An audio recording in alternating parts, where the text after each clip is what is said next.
Spider-Man 2 for the PS5 is more or less exactly what I expected. Another helping of sugary superhero action and a continuation of the old reliable combat introduced by the Batman Arkham games. Things just look a little bit cleaner this time around. I'll start off by saying that this game is a very impressive technical achievement. Amazing graphics, non-existent load times, and no frame drops ever. I only ran into a few performance issues. The game crashed on me twice during my 25 hours with it, and I ran into a few minor glitches. Music tracks not stopping when they're supposed to, and victory text boxes not disappearing, stuff like that. Very minor things. The game is very polished. Combat is very similar to how it's always been, but with a few key differences. This game emphasizes Peter's new abilities in favor of gadgets. You still get 4 gadgets plus web shooters, but there aren't as many as in the first game. I guess since Miles Morales got his fancy electric powers in his game, they felt like the OG Spider-Man needed some flashy powers to match. He's got these mechanical arms that are great to use for crowd control. If you're getting your ass beat, these can turn the tide.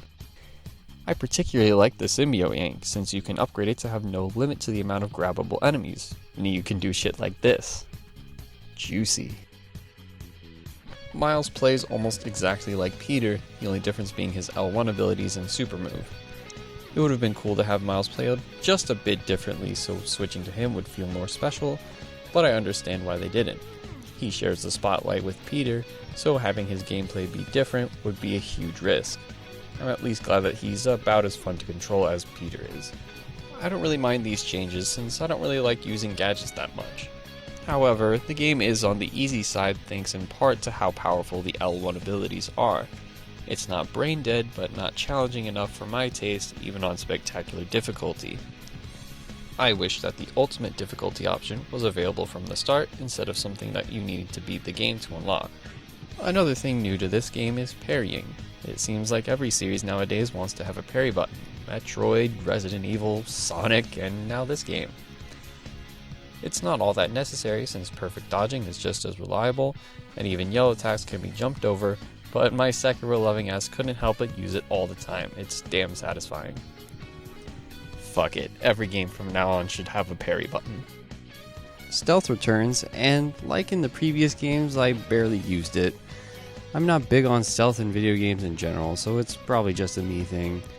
In fact, some of the best combat moments in the game came from me intentionally failing stealth challenges. I did the hunter bases like this, and I liked being swarmed with a million dudes that the game clearly wanted me to use stealth on. But I found it to be a fun challenge, and one of the only times the L1 abilities actually felt balanced.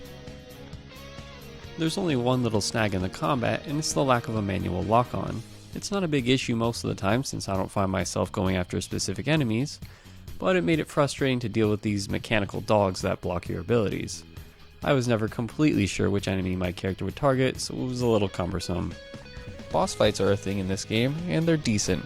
Great in terms of spectacle, but I feel like the attack timings were generally very similar across multiple fights. They could have had a larger move pool too to make them stand out from regular enemies more. Still, I do enjoy having dialogue during these fights, and I appreciate how each one has multiple phases. The side content in this game is pretty good for the most part.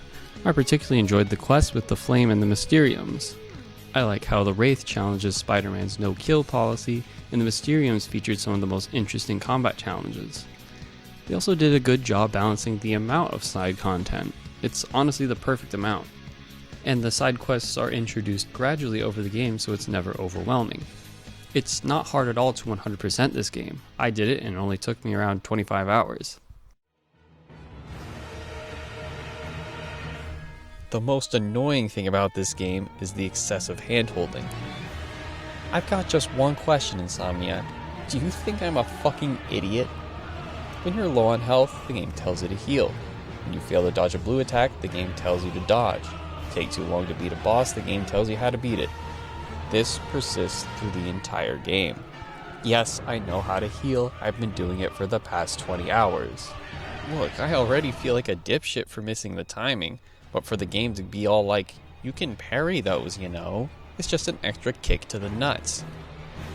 I disabled combat hints in the settings thinking that this would solve the issue, but it just kept happening. You can customize everything else under and including the sun, so why not this? It's annoying, it's distracting, it's condescending, and I don't like it. If anyone knows of a way to turn these off, please let me know. I checked online and I couldn't find anything. For the record, I don't think the endless accessibility options are a bad thing necessarily. It's good that they account for multiple playstyles. I just wish mine was among them. Now, I suppose I should talk about the narrative. Spoiler warning. I thought the story was good, but not great. It kept me interested, but it lacked substance in some key areas. The characterization, for example, needed some improvement. Most of the characters lean on the bland side. Peter Parker is the highlight, being elevated by Yuri Lowenthal's excellent voice performance. Seriously, he kills it in this role. And his jokes actually made me laugh. Okay, before we get down to business, there's something I have to tell you. I'm fresh out of honey. It's so bad it's good. I also like seeing him possessed by the symbiote where he just turns into a complete asshole. One moment that stands out is when he's fighting the lizard and he's all like, No wonder your family left you! like, damn. One of the only other characters I enjoyed was Kraven. He doesn't have enough screen time, but I enjoyed how straightforward and primal his motivations are. He just wants to fight some strong dudes. And he might be the only supervillain to get exactly what he wants in the end. That's kinda cool. The other characters just aren't doing it for me though. Miles Morales was pretty bland, unfortunately. I wasn't exactly buying the whole revenge story, and he feels very disconnected from the plot with Harry, so the endgame events ring hollow from his perspective. I still don't really have strong feelings about MJ, she's just alright. I thought her stealth sections were better than in the first game, but I'd still rather they not be here. At least she's got a gun to defend herself this time around. The last segment with her felt kinda like Resident Evil, but shitty. Though it did make the finale feel more like a collaborative effort, which is something. At least MJ isn't the worst playable character. Yep, that's right, there's another. What the hell is this? I know it's an optional side quest, but this shit is so unbelievably dull. There was another quest of this kind that I enjoyed though, that being the one with Jameson. His antics of being a professional hater never cease to amuse. I honestly wish he had an entire quest chain, he's that good. Although the characters aren't all winners, the story did at least do its job of keeping me invested. The events in the narrative were cool at least, and the action made for a nice bit of eye candy. Some great moments include the scenario where you're trying to stop the lizard transformation and the Miles vs. Peter fight. It also helps that this game is much better written than the Miles Morales game, though it has been a while since I've played Spider-Man 1, so I don't know if I feel comfortable comparing it to that game. The finale was almost perfect. I've already mentioned how Miles doesn't have much to do with Venom, so his fight against the final boss fell flat compared to Peter's, especially since the banter during the fights is so great. I think one more round controlling Peter would have sealed the deal. So the story's fine and all, but best narrative nomination at the Game Awards? Yeah, I don't know about that one, especially considering Armored Core 6 did not get nominated. Sorry, it seems like I can't go a single video without simping for From Software.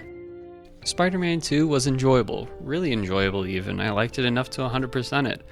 However, I can't help but feel like Insomniac played it a little too safe with this one, and as a result, I don't have terribly much to say about it.